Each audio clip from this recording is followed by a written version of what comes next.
You guys, I don't know if you've ever experienced this, but when you're like medium fat and you go to the grocery store, people immediately have to look at your cart to see what value judgment they should make about you.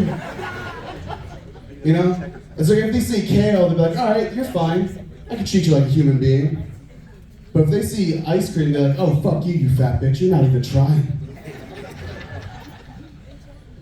I don't know, maybe it was my fault because I took acid the night before I went to the grocery store. For the record, would not recommend it. Too many colors. Next thing you know, you're gonna be coming home with 15 cases of Fanta because you were just really feeling orange. So, I don't know about y'all, but I'm not a big fan of the Cleveland Guardians name change. Right? Like, I don't know if you guys know what I'm talking about. Like, yeah, the Cleveland Indians, they changed the name to the Cleveland Guardians, and that comes after, like, the Greek statues outside of the stadium. That's still stealing from another culture. You still didn't get the assignment right. Like, obviously, the Cleveland Indians had to go, right? Like, we didn't let the actual Indians stay. We couldn't let the Cleveland Indians stay. It doesn't make any sense. But I think we could have followed that trajectory of history and called them the Cleveland colonizers, you know? It goes with that whole alliteration thing you got going on with the Cleveland Cavaliers. Change them all to K's and we really got something going there, you know?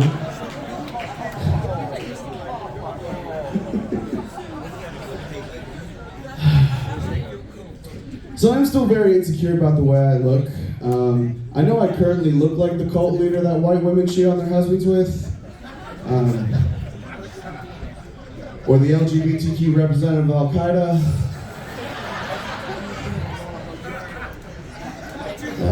But no, like, I don't know, man, yeah, I was the fat Indian kid growing up, you know, and like that's not your stereotype, right? Like, so when you're the fat Indian kid, all the fat, ugly jokes get directed towards you. Like, I remember one time the subject of prom came up, and my mom was just like, well, you're not gonna go to prom, right? I was like, well, why wouldn't I go to prom? And she said, well, why would anyone go with you?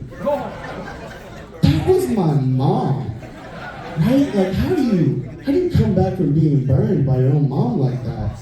But like, the one thing I kind of thought, like in my college years and early 20s, I dated a lot of black women, so I thought, okay, black women are really into me. But then I watched Chris Rock's Good Hair, and I learned that the most expensive weaves are actually made from Indian hair. So now I'm just like, fuck. Maybe they were trying to get a free weave out of that shit. That's why they were teaching me about leave-in conditioner.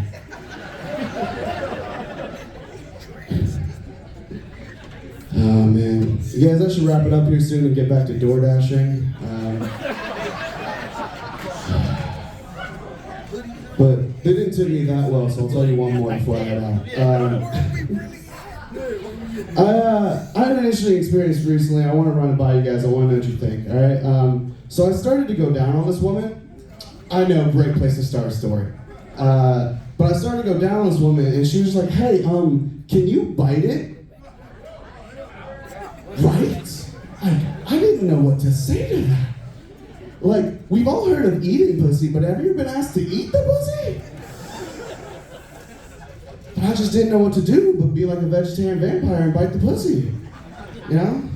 Which, for the record, I think we need a redemption story about vegetarian vampires. Like, I don't know if you guys know, in Twilight, they called themselves vegetarian vampires because they killed and drank the blood of animals. That's not being a vegetarian. No. If you want to be a vegetarian vampire, you gotta drink human blood without killing the human. So what they should have done is gone down on women on their periods. It would have solved their whole problem, you guys. All right? And listen, they're on a strictly liquid diet. At least this way you get a little bit of soupy action, get some chunks in there. It's my favorite part because I get to see all the dudes be like, what the fuck do you mean chunks? All right, you guys, that's been my time. I've been Pinak Patel. Good enough for nice Vicky Winkleman.